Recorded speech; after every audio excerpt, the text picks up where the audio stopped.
This is the Original Firefighter podcast, where we talk about anything you would talk about at the firehouse kitchen table. And sometimes we even talk about fighting fires. Make sure to subscribe and hit that bell. Let's get into the show. Hey folks, welcome back to the Original Firefighter podcast. I am your host, Will Peterson, and this week we are excited to share highlights from FDIC 2025. In 2.5 days, Original Firefighter was able to record 20 conversations that we're going to show as part of our involvement with FDIC, and we were so excited to be a part of it. We were one of 800 vendors. There was nearly 40,000 firefighters that attended FDIC, and we had so many people come by our booth and just give us their stories and engage with us. It was a great experience. So these are some of the highlights. If you could, go over to YouTube, hit that subscribe button at our channel, Original Firefighter, and as always, be safe. Enjoy this episode. Hey, we're at FDIC at the Lucas Oil Stadium, and I'm here with two gentlemen that we just said, why don't you come on the show? So we're going to do that. Why don't you guys introduce yourselves and tell us where you're from? My name's Stephen Hilton. I'm from London, Ontario, Canada. I'm with the London Fire Department. Yeah. And we're down here. I come here every couple of years with whatnot. So yeah, it's been a few years, so it was time to come back. Yeah. And then your name? I'm Adam Vanderfeist. I'm from the Detroit Fire Department. I've been there for 2 years. I come here every year with my father. He's been a fireman for years, so I kind of grew up as a kid in the fire service. Right. I like how you said the Detroit Fire Department, right? Detroit Fire Department. Yeah, we do that. We're like the Original Firefighter podcast show. The London Fire Department. Yes. There we go. Yeah. Just always strong when you say the. Yeah. So, LFD. Start with you, Stephen or Stefan? Stephen. Yeah. What's fire department life back where you're from? You're up in Canada, so you know. It's no different up in Canada than it is in Detroit or down here in the States and whatnot. We use all the same type of equipment, tactics, whatnot, and everybody's the same mindset, whatnot, and it's really not much different other than depending if you're down the south where it's warm and sunny all the time, where we get the winters just like Detroit does and all that same kind of weather. Well, we've been talking with guys that are, we've had a lot of people that come through that are from Texas. Right. We're from Rockford, Illinois. Right. And so we get the hot and the cold. I mean, hey, you're Detroit. We get a lot of the same type of weather. Yeah, right. Fluctuations. And then then you talk to these guys that are down in Texas, for example, where it's so humid. Yep. And you wonder, like, how do they do it? That's how our weather is in summertime. You guys get really humid? Our summer is like Florida's humidity in summer. It's really bad. Wow. It's like 80% humidity and 90 degrees Fahrenheit. Yeah. That's why it's so damp our way, because the humidity is always there. So I'll do this. In the wintertime is even worse. Yeah, that way. So tell us some stuff going on in Detroit. Detroit, well, right now over where I'm at, the west side, we all of our houses there just got some new probies. A class was just put out. So we're having a good time training up those newer guys. They're doing pretty well. Still catching fires here and there, but a lot of medicals as usual. That city has gone through a lot of transformation, right? It has. I mean, so when I was a kid, I'm a Detroit Tigers fan, by the way. Right on. And I didn't go all the way. I'm not a Lions fan, but I mean, I've been rooting for them the last couple of years because who doesn't want to see the Lions win a Super Bowl? Yeah. Right. But I'm a diehard Tigers fan. Has been. I went to the old stadium, the old Tiger Stadium. I love Comerica Park. It's beautiful. It's still called Comerica Park? Yeah. Yep, it is. But the city itself has gone through a lot of transformation. Oh, big time downtown. Yeah, they're still, they're the city's on the mend. They're doing what they can to really bring it back up. Yeah. And whatnot. And us, the fire department, people grow up in grime as always because, tired, whatever. Yeah. But the job, it's doing well from what it used to be a couple of years ago. Yeah. It's from what I've been told from older guys and whatnot, telling us like, it's a good time you got on the department as a young guy. Like right now, the city's going only up from where we're at. So. And you've seen that? I have, yes. Yeah, that's really great to hear. A while ago, we're talking probably 10 or more years ago, they did a documentary out of Detroit called Burn. Yeah. Right? Cool, yeah. So really good. Isn't that great? Yeah, we watched it. I think everybody has. But what you guys have gone through as a department and the city's history, it's unprecedented. I mean, there's every time I get detailed out or I'm on overtime at a different house, I go look around because some of these houses are old. They got records still, whatnot, in the attic, right? I went upstairs. I'm looking at it. The old logbook from 1968. They had one sheet for one day. The whole 24 shift. They had 15 working fires. That's crazy. Good Lord. Insane. I'd be lucky to get that in 6 months. Yeah. And we're a big city. We're a big department. Like, the city of London is 500,000 people. Is it? It's a good size. We have 14 fire halls, so they're building the 15th. It's going to be up and running hopefully by the end of this year. So we're a good sized department. And we're busy, but nothing like that. Like that's just crazy numbers, right? Yeah. I like the dynamic, though. You know, you kind of coming from the Canadian fire service. You got the Detroit firefighter guy here. I mean, I love this dynamic right here. Yeah. What up in Canada? What's the say the number one struggle that Canadian firefighters are dealing with in your guys' neck of the woods? What comes to mind? Struggling with, eh? I think a lot of it is trying to change the mindset of, well, this is how we do it. Yep. Why do we need to learn a new tactic or style, especially when it comes to, I'll say it, smoothbore nozzles compared to adjustable combination nozzles. Right.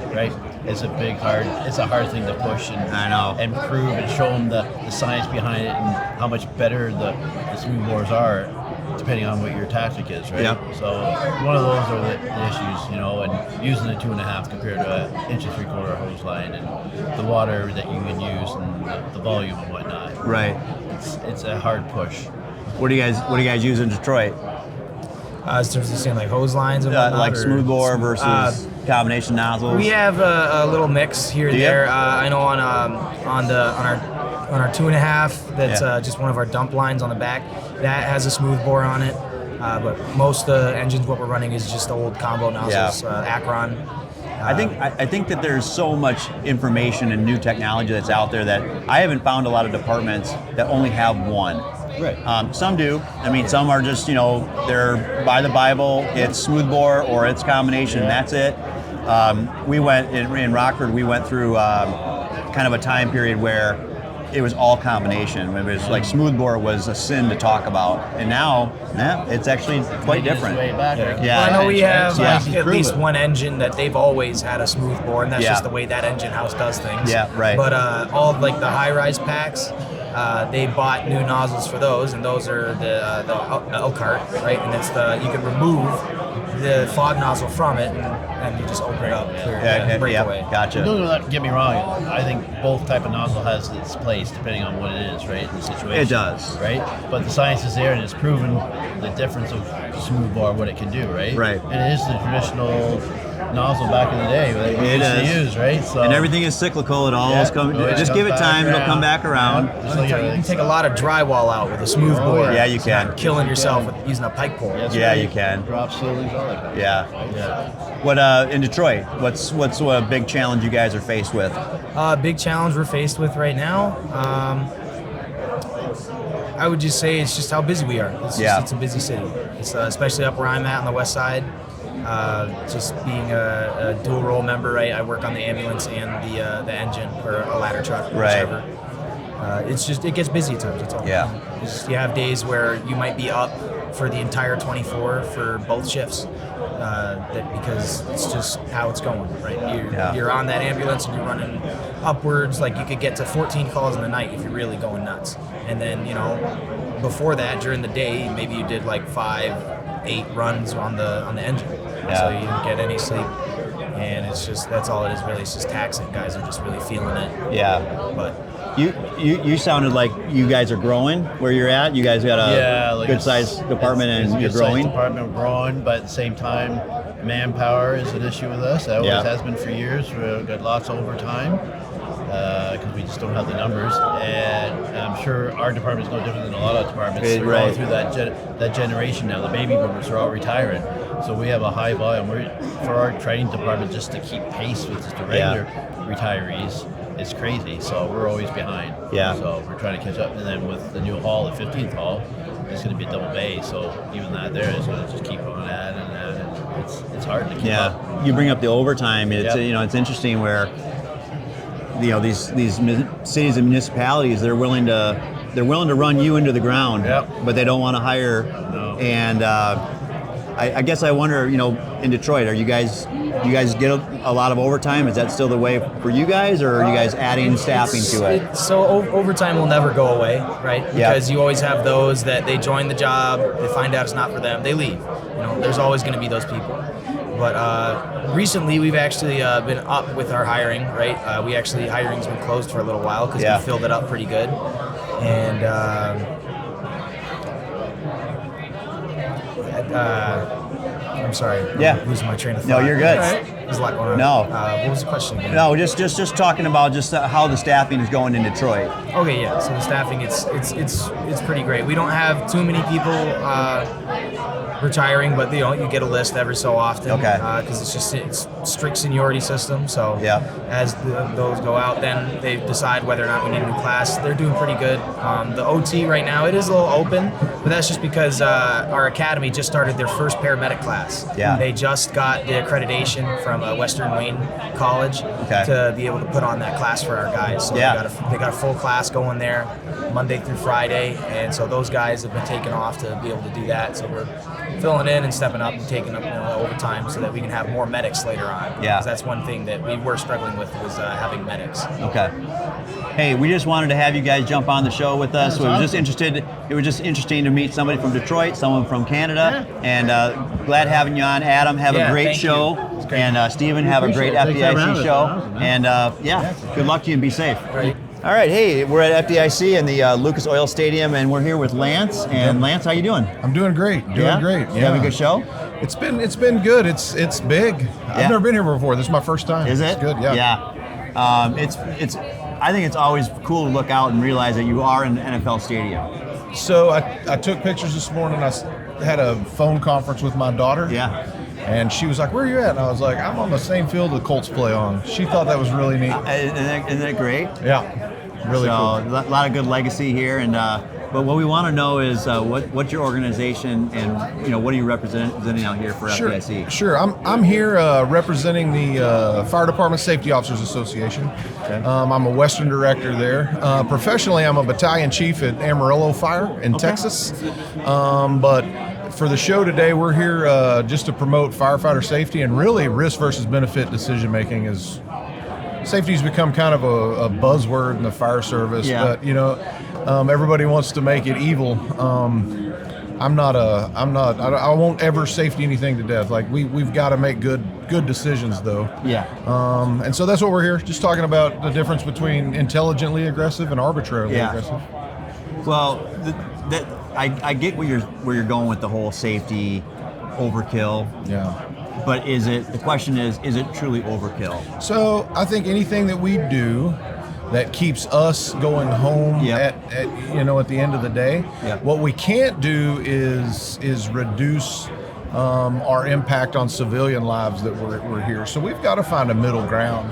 And there's just a suggestion 10 years ago that we start to treat structure fires like hazmat scenes and wait for everything to get less. Like that is safety overkill. But so 20 years ago, I lost a good friend in an accident in a fire truck, not wearing a seatbelt. He was the catalyst for the seatbelt pledge that came from the National Fire Academy. Dr. Burt Clark put that out, and I realized that, that 15 seconds that he could have just put on his coat, swung his coat over his shoulders, and then buckled his seatbelt. I still have him today. So that's not too safe. And I just think that we really need to find a place where we're able to blend those two things and be reasonable with one another. Well, so I'm in the fire service since 1991 myself. Okay. And, one of the things about safety, using the air quotes, safety. Mm-hmm. Safety, yeah. Okay. The truth of the matter is that this job, this career, the fire service, it will bring all the danger that you want. Ever. It'll just by the nature of it, right? So danger is pretty much all around us. Sure. The mentality of having safety at every level, if you will, within every step of your task and what you're trying to accomplish on the scene. You have a couple choices. You can go the easy route and not take the safe approach. Sure. And roll the dice. Yeah. And it might work out for you. Well, most of the time it does, right? That's the problem. That is the problem. Is that our views on safety are bred by our experiences. Right. And that's such a small sample size. Yes. Right? So what I say when I go out and travel and teach classes is, do any of you believe that riding the tailboard of a fire truck is dangerous? And, you know, they kind of look, because most guys have not done that. You know, we've outgrown that. But I said, if you talk to a tailboard firefighter, it's like, oh, no, it wasn't dangerous. Well, that was because he never got hurt or killed. Right. Firefighter death and injury statistics didn't start getting kept to, 74, 75? Right. So how many guys got whipped off a tailboard in the ice and snow prior to that? We don't know. Yeah. We really don't know. And I find it fascinating. When I came in, like I said, in 1991, the first department I was with, they handed you a pair of 3/4 boots. Yeah. Okay. So I started out in 3/4 boots. Wow, that's awesome. And it is awesome, right? It is awesome. No, it's awesome. It's kind of a rite of passage. And nostalgia, yeah. Like I did that. Yeah. However, let's be honest about what that would look like in today's world. You know, just the 30-year difference of the fire service. There's not a firefighter out there that could wear 3/4 boots into a structure fire today at the temperatures that we see inside of a house fire and survive that without second, third degree burns up in their inner thighs. That's right. Probably not the best place to get burned, quite frankly. I agree. I mean, the idea that we would be sedentary just because it was nostalgic, it was tradition, it was all those types of things. What are you trading up? You're always trading something away. Sure. It's a give and take system for Absolutely. sure. And you know, I came up in the fire service. My mentor, 5 years into my career, I went to work for a lieutenant. Still good friends with him, love him to death. But he came to work in 1982. He actually did ride a tailboard. He did wear a long coat. He did wear boots, and then progressed to see air packs and pass devices and ticks and all those things. Yeah. And you know what he never did? You know he's such a great leader is because he never got stuck going, hey, no, let's keep the air pack in a box in the pocket of the truck. Everything we did it right and understood that, you know what, we're gonna wash our gear because just because I used to keep my gear dirty and didn't realize there's cancer all over it, now I do. Right. And so I think that it's a measure of just maturity to actually go, hey, you know what? I didn't know what I didn't know, but now I do. So why can't we just be better at being better? Yeah. It's funny because over the years, I've collected, a series of helmets of my own, the ones that I've, was I have issued. a collection, sure. Yep. So I got, the traditional American fire helmet in every color. I've got the black, I've got the red, I got a white one. Nice. And as you look at my older sets of helmets, they're all burned a little bit. I left them sooty, if you will, for the nostalgic purpose. Salt. The salt. And then I realized one time, I'm like, why is this stuff sitting in my house the way that I left it? Now, I don't want to get rid of it, but I cleaned it up, and I did it right. I knew that, hey, there's carcinogens right there that I'm dealing with. So, I mean, it's great to have that sense of I've done the job, and I can show it by how dirty my gear is, whatever. But man, I tell you what, the dangers are real. They are real. They're absolutely real. And I think that we need to maybe remove the stigma that I'm going to get some form of credibility if a guy who's been here since 91 sees me and my helmet's dirty too. Right. Right. It's not the smartest thing anymore. No, it's not. And I think that's what we use it for. Have you ever heard of young firefighters like putting their helmets in the oven? Yeah. I'm like, that's so silly. It is. Like, there's no credibility in that. No. Like, there's way more credibility in just being a pro. Right. And I think that's what, we should advocate for. Yeah. That's certainly what FDSOA advocates for, is just be a pro. Yeah. Do the right things right and go home to your family and make sure the actuary on your pension was wrong. Like, live to your 90 years old instead of 58. No kidding. Yeah. No kidding. One of the things that we do here at Original Firefighter is not only do we give back for mental health and wellness, but we also give to 4-3 Sisters for breast cancer research and awareness. And then we also work with National Fallen Firefighters to work with other cancer prevention programs. it's on the rise. Oh, absolutely. Testicular cancer for men, breast cancer for women, all these things are on the rise. So whatever we can be doing to reduce that risk, that's what we should be doing. I agree. 100%. It's the equivalent of buckling the safety belt. Sure. In the fire apparatus. Sure. We still have people riding fire apparatus not buckled in. Oh, for sure. It's insane. Even when the alarm is buzzing. It's insane. But they just don't even hear it, right? Yeah. But because you're not any faster. Yeah. That's what I said. If you can buckle your coat under the belt, so it's literally you're going to put your pants on. Yeah. It's literally the amount of time it takes you to put your coat on your shoulders. Or how about when they buckle it in, but they have the seatbelt sitting behind them. Yeah, so that it doesn't. So buzz. It doesn't buzz. It's insane. It is. It's truly, but that's the thing when we say, can you safety this thing to death, this career of ours? Sure.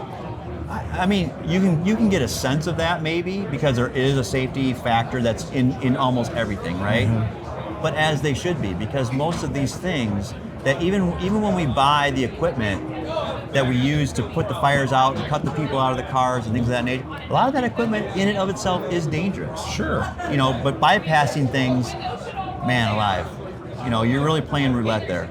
Well, and everybody loves to run out and grab like extreme examples of, there's somebody in the house and they're on the phone and the guys won't go in and get them. Yeah. I know that happened. Yeah. It's a shame.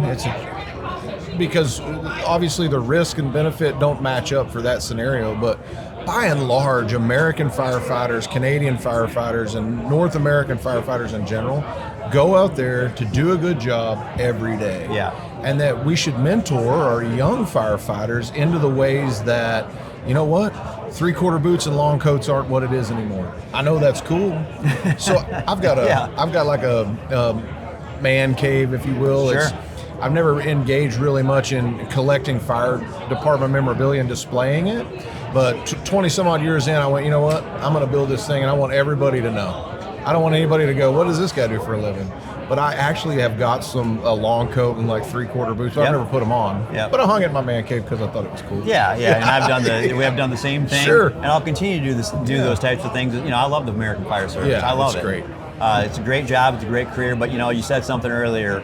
If you are in this, if you are a career firefighter, you're getting a paycheck. Your goal should be to be able to retire and draw on that for as long as you possibly can. It's good for you. It's good for your family. Absolutely. But hey, it's not fun when you're not here. No. So take care of yourself and be safe. Can you tell everybody how they can find you? Sure. If you're looking for us, it's fdsoa.org. We have a conference every January. This January, it's going to be in Scottsdale, Arizona. Oh, awesome. Yeah, Love Scottsdale. It's going to be in Scottsdale, Arizona. FDSOA.org. Hook up. We've got an apparatus conference and a health and safety conference, but those are the types of conversations that we get in a lot, just trying to move the fire service forward with people that are passionate and knowledgeable about the things they're talking about. Absolutely. Yeah. Lance, it's been great to have you on the show. Thank you so much. Keep having a good FDIC, and let's keep working together to make people safe out there. Hey, sounds like a winner. Does that sound good? Thank you so much. All right, thanks, Lance. Yeah. Thanks. Be safe out there. Yeah, take care. When the firefighter shows up at work, we assume that they're there in totality, but really all we're seeing is that the physical person is there. No, that's right. But we're not able to really tap into that brain work and understand, what are you struggling with? And quite frankly, it's hard to know how to bring it up. Right. Well, it's incredibly difficult because of those stigmas, right? Yeah. One, you don't want to be labeled soft. Right.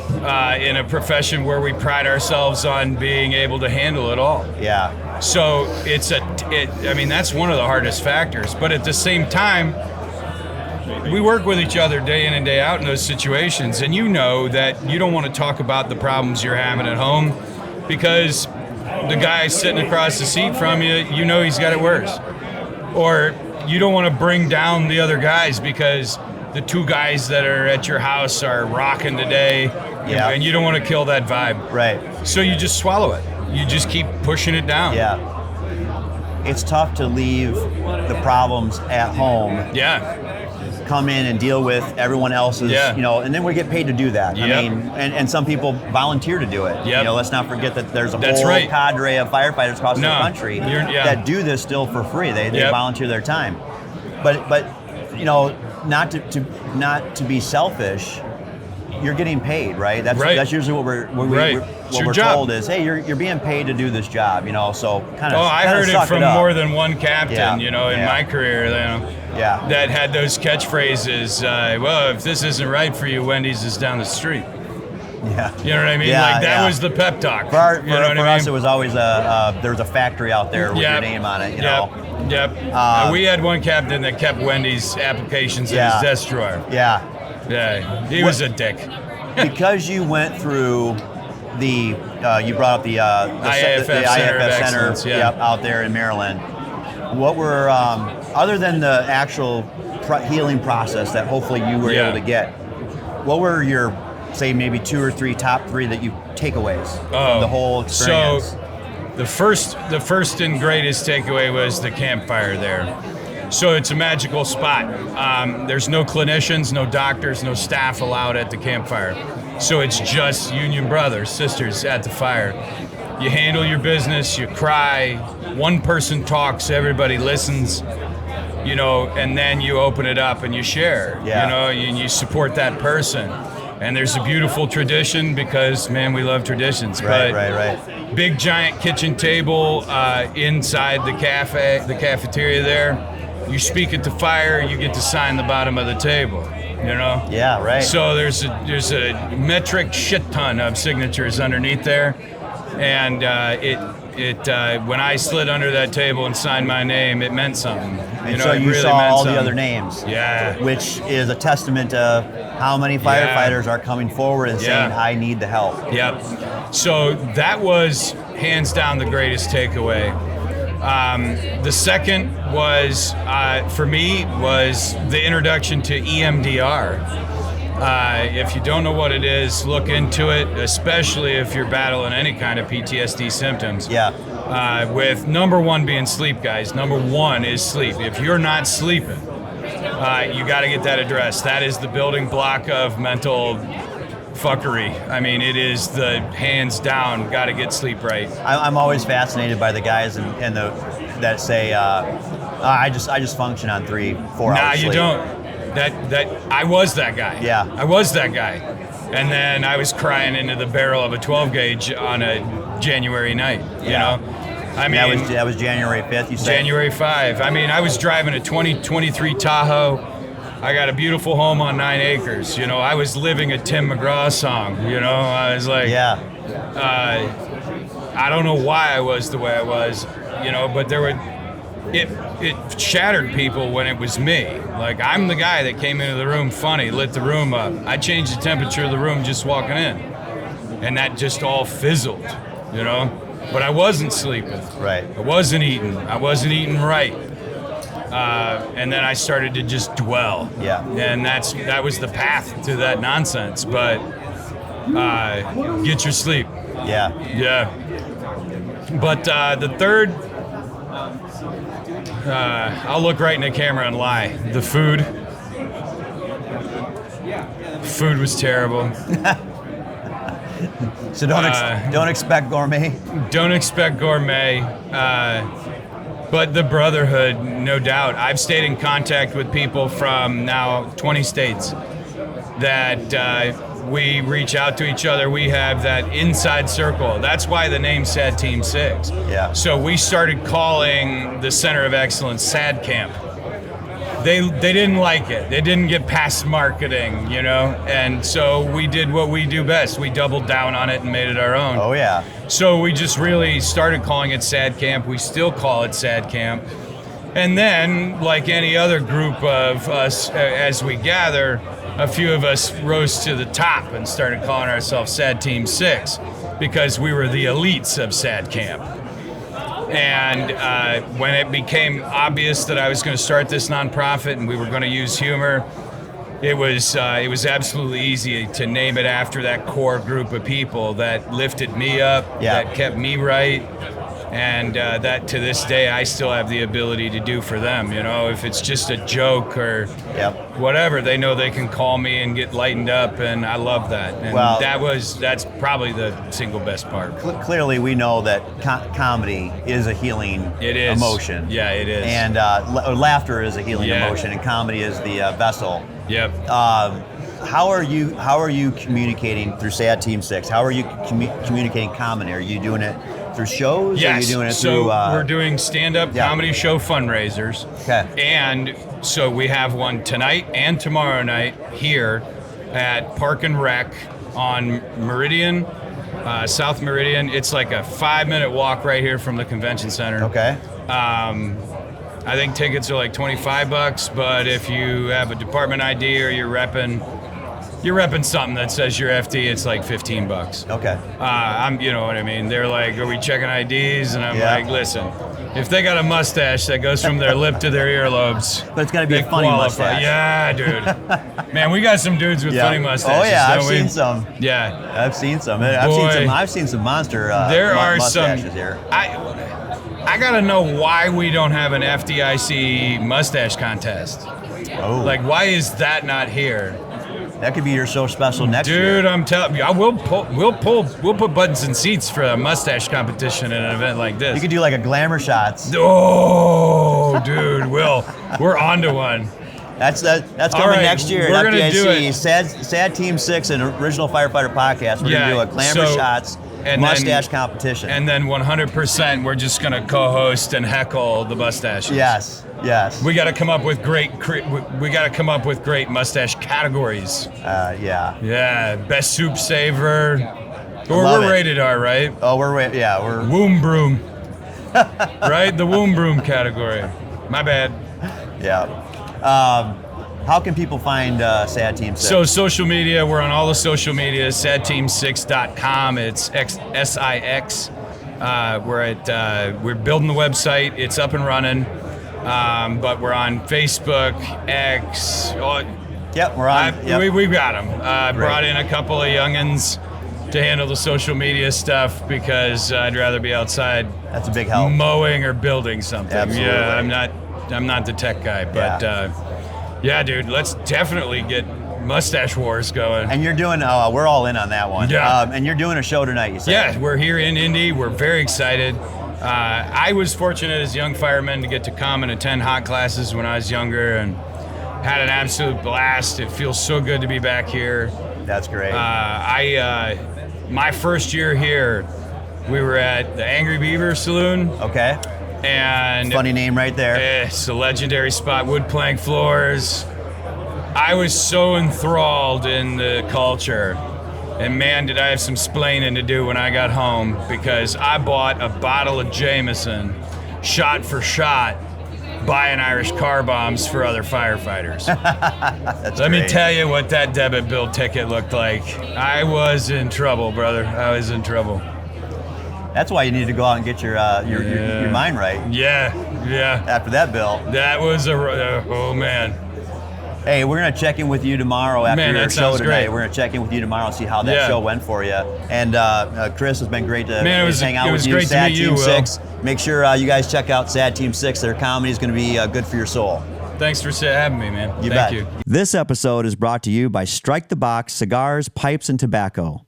Whether you're a seasoned aficionado or just starting your journey into the world of fine tobacco, Strike the Box has what you need. From the finest cigars to premium loose leaf tobacco, Strike the Box delivers on quality in a welcoming space where you can enjoy a smoke and good company. Additionally, Strike the Box specializes in vintage pipe restoration. We're talking estate pipes brought back to life with craftsmanship that borders on art. Got Grandpa's old briar gathering dust? Let the crew at Strike the Box make it smoke like new. Check out their full list of vintage pipes for sale at striketheboxpipeandcigar.com or swing by the shop located at 6935 11th Street, New Milford, Illinois. Soak in the aroma and talk shop with real tobacco lovers from the American Fire Service. Strike the Box, where fire, flavor, and tradition meet. Again, that's striketheboxpipeandcigar.com or swing by the shop located at 6935 11th Street, New Milford, Illinois. Okay, so here we are at FDIC, and we're at the Lucas Oil Stadium in the Ignite area, and I got Tom Clifton here, right? Tom Clifton, yeah. Yes. Tom, how are you doing? I'm good. How about yourself? Yeah, I'm doing really well. You guys, we haven't been going that long. Opened up at 10 o'clock this morning. Yes, sir. Yeah. How's the flow going for you? It's going pretty good. Yeah, we got a lot of good contacts coming by. We're selling some swag, but really we want to get our name out there. Reach out to different departments throughout the. So who are you guys, and what do you do? So I'm a territory manager. I'm with Project Fire Buddies. So we're a firefighter charity, the largest in the nation. And we want to create relationships with critically ill children. Okay. So we reach out. Right now we have 135 chapters throughout the United States. We're in 11 states now.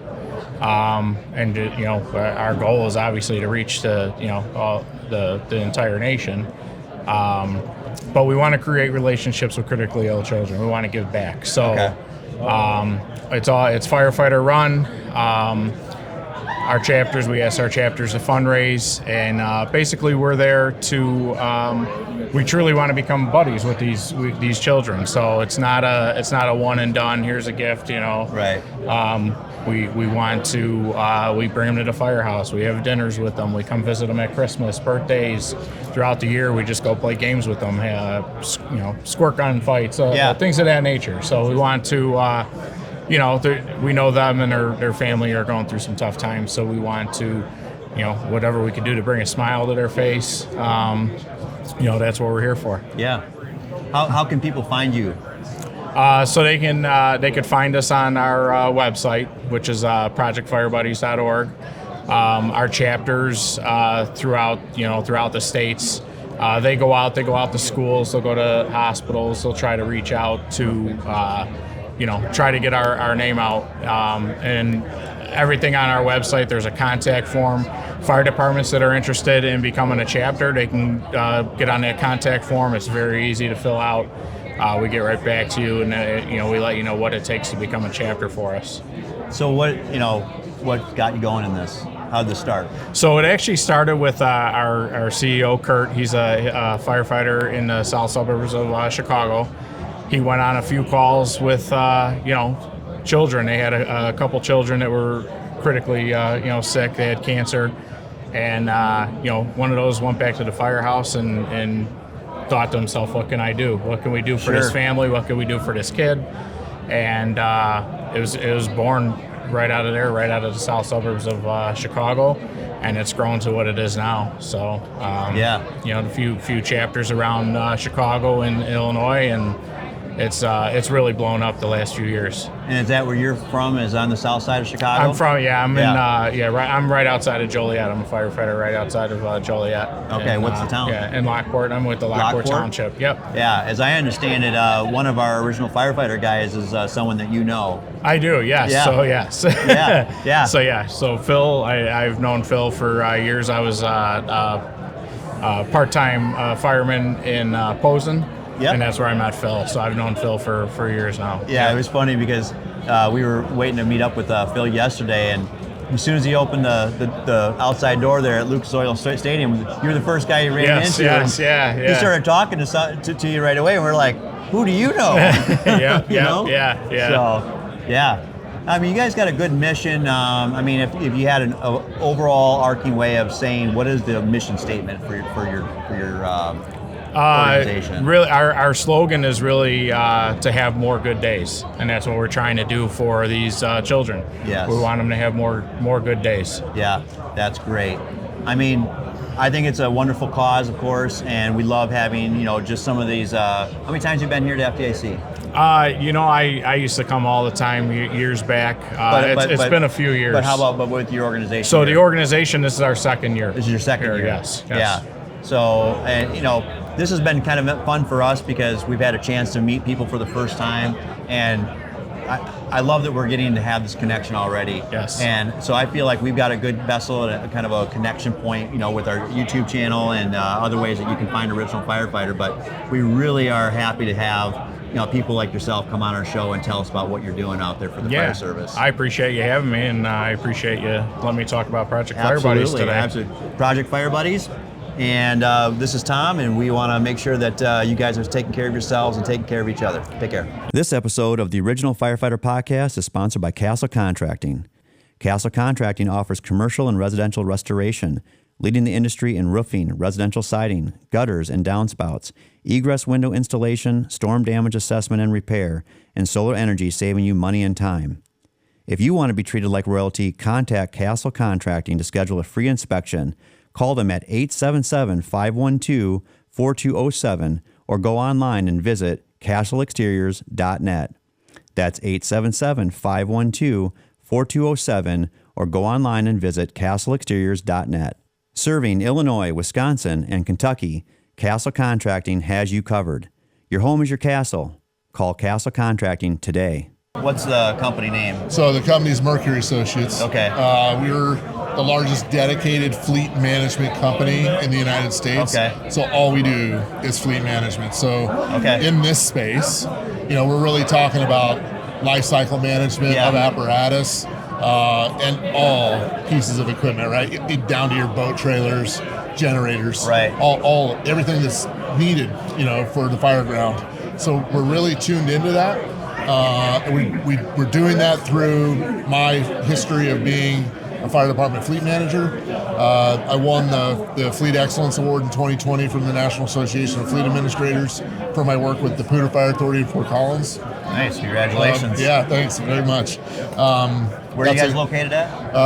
We're all over the United States. Right. I stayed in Colorado. I moved a little bit away from Fort Collins. But place. Oh yeah, we just love it. And I retired from the Army in 2014 from there. After 22 years, so love it there. And really, our focus at the company is helping the success of these departments that may be underfunded, have struggles with. The big thing right now is the desert of time that it takes from an order to a truck I was going to delivery. bring that up. I mean, I assume that you had some knowledge into that space. We do. How crazy is it that, we have people or departments that are ordering trucks that won't arrive for 2, 3, 4 years, I'm hearing. Right, and that's exactly right. And it depends on which relationship you have with which manufacturer. Some of these departments, they've been with Stupin for 20 years. And that's what they do. And so they may want to switch. Can you provide some background on that? Like, I think there's a disconnect. How did this happen? How did we get into this desert, as you say, of time between placing the order and the truck arriving? What happened there? Everybody uses COVID as an excuse. I kind of figured that might be the case. Right? Okay. And I'm not buying it. Okay. I wasn't buying it back then. I'm not buying it now. I think it's a lot of things. I think it's supply chain still on electronic parts, not so much the hard stuff like steel and aluminum. I think we're able to get those things. But I think the chips are still a problem. Okay. Because all of these trucks are highly sophisticated now. Right. It's no longer, turn a key and it's a wire to a starter. Nope. Now you're turning a key and it's going through a node to a module to the starter. Because they're eliminating wire. Well, there's literally it's a computer that's operating out there, and a lot of circuits that have to function all at the same time. And so there's that, and then anything else that... And, labor. And labor's hard to find, and it's even more hard to find in manufacturing. And so there's a manufacturer in Fort Collins of fire apparatus. They're always struggling to find good quality people, even when pay rates are substantial. So what's the service that you guys ultimately provide then? So we help departments understand that desert, the time between the order and the truck being received. First off, the maintenance cost and activity that's got to take place on the current equipment that's waiting to be replaced, because the maintenance costs are going to go up, the labor time is going to go up, and helping them understand that preventive maintenance has got to be everything.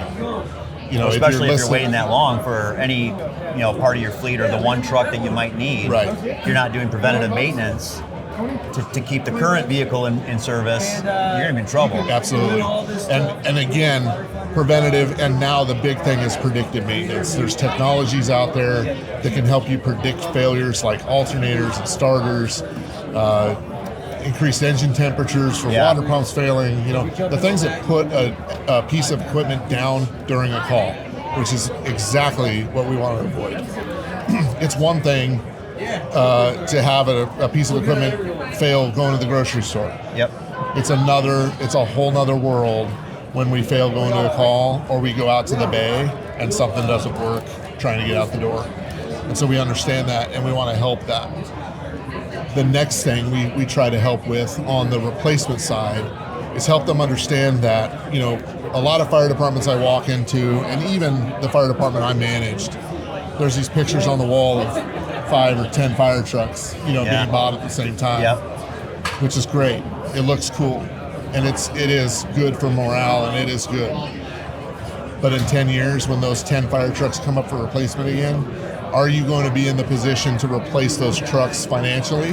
Right. Maybe, maybe not. And can you set those orders 5 years ahead of time so that when those trucks are coming due for replacement, they're going to be replaced? That's a great point. I know what you're talking about. Everyone's got that, every department or firehouse, they got that beautiful photograph, and it's a proud moment. You got to give it that. It's definitely a proud moment. But you bring up what a good point that is everything in that photo will have to be replaced.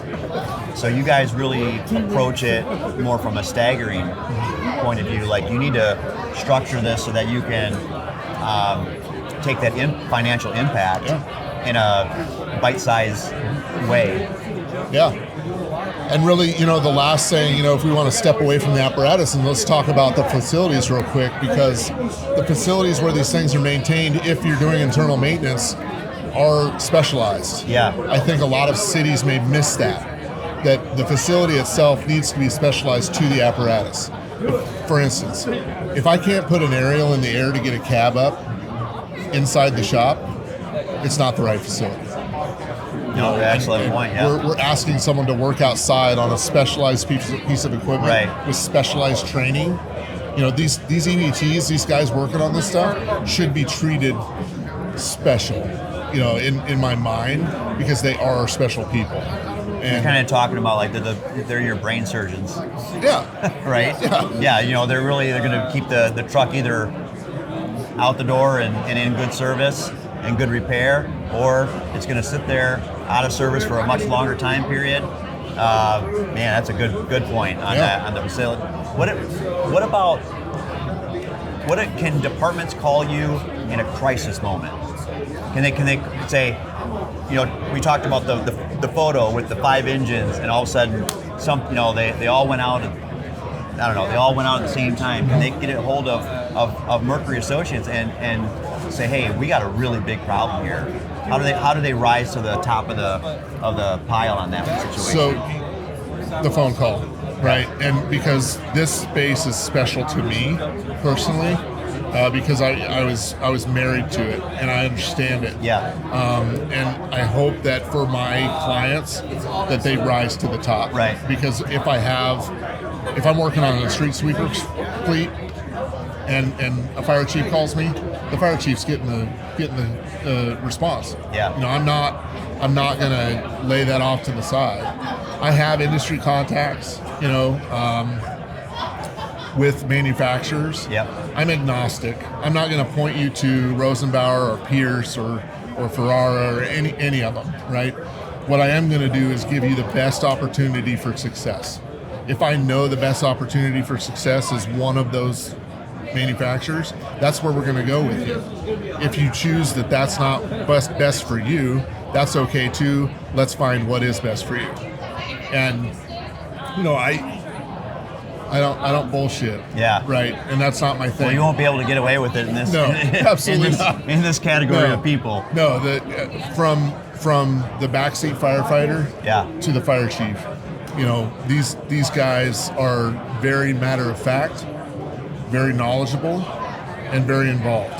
And that has got to be at the forefront. Well, and they know their budgets. Yes. They know it, because they're all running on a razor thin budget. And they know the numbers, and they know what they can afford, what they can't afford, and if they start to be taken down a road that they know is going to end up being bullshit, Yeah. they're going to jump off really fast. Yeah. I mean, it swings wildly. And no one has to tell you that. No. Yeah. I mean, it swings wildly. Yes. You know, as you know, a fleet manager of a department, I could walk into my office, and I did. You know, about a month into COVID, when people stopped paying their property taxes because they didn't know what was going to happen. Right. The fire chief's going, I'm sucking it in, and everybody else has to. That's right. And I'm like, wait a minute. Yeah. Which truck do I not fix? Right. And it was that important. Yeah. And we understand that.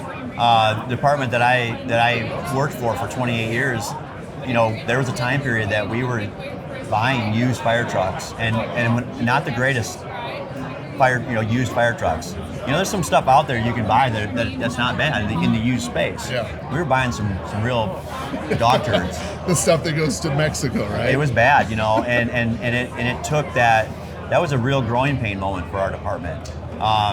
So I think that, you know, I think it's great that you guys offer those services for those departments that just have to manage that space. It's a crazy time, you know, with the delays that we've already discussed, understanding, like the question I asked, why is this happening, you know, and understanding the dynamics of what's going into building a fire truck today, the lead time you're going to need, what you're going to have to do to budget for that, staggering your purchases. There's a lot there. And it sounds like you guys have a good way of handling that for people. We think so. Yeah. You know, and we, again, I'm not going to beat a dead horse, but we put this space ahead of all others. How can people find you guys? So on the web, Mercury-Assoc, so ASSOC.com, and that's where you can land on our page and get a hold of our business development folks, who will put you in touch with either me or my director of business, Dan Reichman. Okay. And so we'll get it settled, and we are typically putting clients in a stack. These come to the top of the stack, and then again, like you said, the emergency situation becomes our emergency situation. Okay. So yeah. Good. Thanks for having me today, man. No, we've you've been awesome to be on the show with us. But what I want to say is make sure you're doing your rig checks out there. And when things get a little complicated, make sure you're finding Brad with Mercury Associates, and we really appreciate you being on the show. There you go. Thanks a lot. Have a great FDIC. Thanks, sir. Hey guys, we're still at FDIC. It's Friday, and we're drawing to the end of the day, or getting close to the end of the day. And when I'm glad it is a long day. Long day. What's great is that I got Chad Callison from Rockford, Illinois. We're from Rockford, Illinois, so this is kind of cool that we were able to hook up with him. And Chad, how you doing? Not too bad. I mean, I finally got to stop by your booth here. I mean, you've been on break for the last hour or so, you right? know? Yeah, doing nothing, right? Doing nothing. Yeah, right. Actually, this is I think about the 20th podcast we were able to put together. Yeah. But hey, you know what? Real quick, congratulations on your recent retirement. I had to wear my retired shirt today. You're wearing that retired. It says retired. The IAFF or the AIF. Yep. IAFF. And so. And I got the beard. And you already grew the beard. Yeah, I'm retired. You already grew the beard. I retired last year. The beard doesn't work on me. I don't. It's not a good look on me, I don't think. So your journey as a first responder is not just the typical. You were obviously a firefighter for 20. How long were you? I was on Rockford Fire for 20 years, but 20 years. I did some volunteer service prior to this. A small town, Amboy, Illinois. I did 10 years there. So which that kind of led me, and I was doing that while I lived in my hometown, did the volunteer fire department stuff, and then I also went and obtained my nursing degree, so that I started flying for OSF back in 1998. Yeah, I have to remember that and remind myself that you were a flight nurse, actually. Correct. Yeah. And how many years did you fly? I had my paramedic license, but I also got my nursing degree. So when I went to apply for the flight program, all they had available was a paramedic position open, because they flew a nurse and a medic. And I decided, you know what, I want to get on a helicopter so bad, I'll apply as a medic, because there's an opening. Yeah. And when I actually got on, they're like, you've got your nursing degree too. Why would you apply as a medic? And I said, I have a passion for flying. I want to get into this field, and you have a position open. So they ended up saying, you know what? Well, we're just going to hire you on as a nurse. So I was always curious with you guys where you were, working the Rockford Fire Department. I know obviously that there were several firefighters that also ended up being flight nurses or flight medics, whether it be REACT or OSF St. Anthony Medical Center. Okay, how were you able to do all of it? How were you able to work the 24-hour shift, get off that shift, and then now you're back to, I assume you're going to fly? Yeah, no, they didn't like us coming from our fire shifts to a helicopter shift because they want you to have that rest. Yeah. And if we had a long night on the department, they don't want us coming in and putting the rest of the crew in danger for our being tired. So basically, scheduling, with doing the 24/48s, there are times and vacation days and holidays. Flying to me was one of my best careers that I've had. So I enjoyed to have the ability to keep doing that. So I was what they call PRN, or as needed. Yep. But it was nice because when they would do the schedule, they would kind of talk to me and say, what days can you fly? We'll put you on the schedule.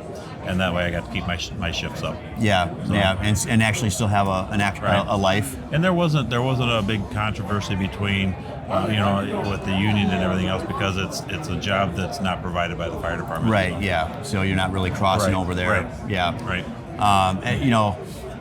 When you put all that together, when did you decide that you were able to do even more, which would be to start a company? And what your company is, AED Essentials. AED Essentials, yep, in Rockford, Illinois. We do sales of cardiac monitors, AEDs. We have some other specialty devices. That's why I'm here today visiting with a couple of my vendors that I work with on Hinckley Medical is the first FDA-approved COT scale. So it's kind of a neat new product that I like to promote. But, I actually had my business. I started my business in 2003. So I had my business before I got out of the fire department. Now, granted, in 2003 when I started my business, it was out of my living room. Right. I would get a few friends that would kind of come over and we'd do a CPR class in my living room, and I would show an AED to them. A lot of that business though is actually going out to the community and going to a church, going to a bowling alley and saying, "Do you have one of these?"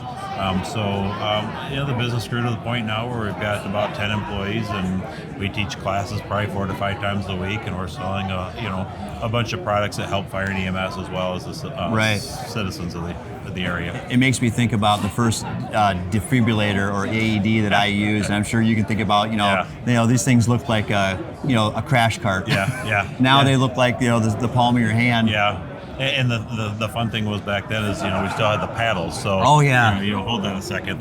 Right. You had the paddles, and you always squirt the jelly on there, and it just seems like the higher you held those paddles, the cooler you were. You're like, here we go. Yeah. Until the shake weight came out. Yeah, exactly. And then you're like, I don't know how this looks anymore. Yeah, that's exactly. So, but things have changed. Definitely, the technology has changed in them, and I have to say that personally, I have 2 personal contacts in my last year that I've known. One was an 18-year-old girl that was survived from sudden cardiac arrest at her high school because they had a defibrillator. And then in my hometown, we also had another person that was saved during their biggest festival that they have over the year, and they shocked her once, and she was asking questions on the way to the hospital. So, without the use of the AEDs, those people wouldn't make it. And again, when you have somebody that's it definitely makes sense. So. Is there, are you able to provide any light on, is there a national statistic right now that says we're saving about how many people just because we have AEDs everywhere? Yeah, that statistic kind of goes up and down. Sure, and honestly, when I first started teaching CPR 20-some years ago, we were saying that there are 250,000 deaths a year from sudden cardiac arrest. Okay. That number's actually gone up now. It's 352 or 353,000. And everybody kind of going in the wrong direction. Everybody's like, it's going in the wrong direction. But you have to kind of consider what era are we in, though. Baby boomers, the baby boomer age. Obviously, a lot more population. People are still going to die. Yeah.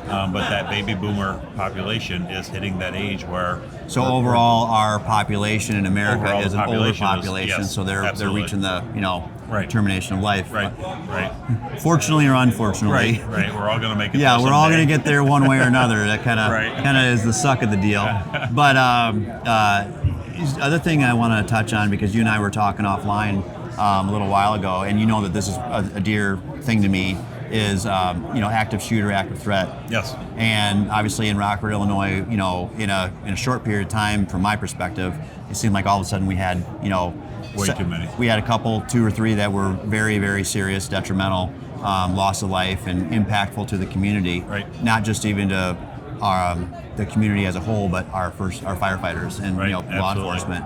But AED Essentials, you guys, you're getting into this, and you're getting into teaching, I believe. Right. There's a institution called the HSI, and they offer a lot of different classes. Some of their classes are really more targeted towards the civilian world, but they have this one class that is actually called AVERT, and AVERT stands for Active Violence Emergency Response Training.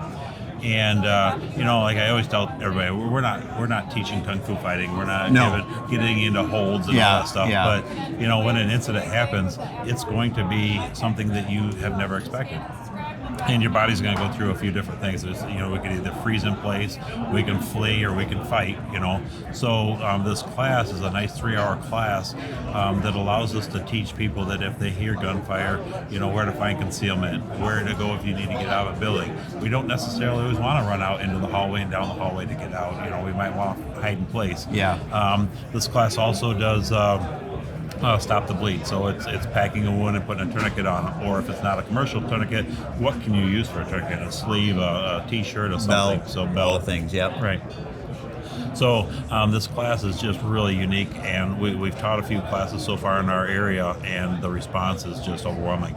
And I was at a conference yesterday for the Northern Illinois Association of Critical Care Nurses, and I actually spoke on this topic. And it was kind of odd because I in my presentation, I just went online and captured little snippets of hospital shooting here, nurse stabbed here, EMT,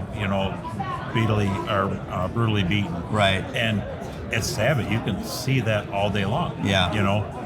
I actually also pulled up the kind of not a funny statistic, but everybody remembers, he's going to go postal. So when was that? Do you remember how long ago that was? I don't, but probably mid-90s? No, 86. 86 in Edmond, Oklahoma. A disgruntled postal worker took 14 lives and then injured 5 others. And that was kind of a 1986. That was an eye-opening experience. It's been a minute. Yeah. But now, unfortunately, you see this every day on your in social some media. fashion, right? Yeah. And so to be prepared for it, to know how to, stop a bleed, pack a wound, put a tourniquet on, hide, flee, fight, whatever it is, this course is a really good course to take. And I can't say enough about how well they put this presentation together. I'm not one for video-based presentations, but this video-based presentation does, a short little video segment, and then we get a chance to interact with the customer and kind of go over some maneuvers and things. Well, I think that you touch on something very important. Again, I led by saying this is a very dear subject to me. Yep.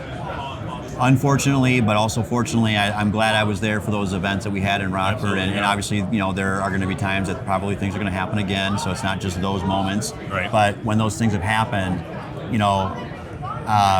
having the experiences that I did, it became very quickly, clear to me that we have to be ready for just about anything anymore. It's not just the gun violence. It's stabbing attacks. We've got people that are using vehicles and driving them into crowds. And I guess basically the point is, if they can think it up, or if even I can think of what it might be, well, it's probably something that someone's already thinking about doing. Right. So. And the other thing with that is, and I'm not sure if you were involved that day or not, but when we had the incident where this gentleman went to multiple different houses, you think, okay, this might happen in my church, or this might happen at the grocery store, but this one unfortunate guy took his whole terror on the streets and went house to house to house. Yeah, I was the incident commander for that. So I mean, it's not just, okay, I'm going to go out in the community and I need to be prepared for this. Right. I could be in my home and need to be prepared as well.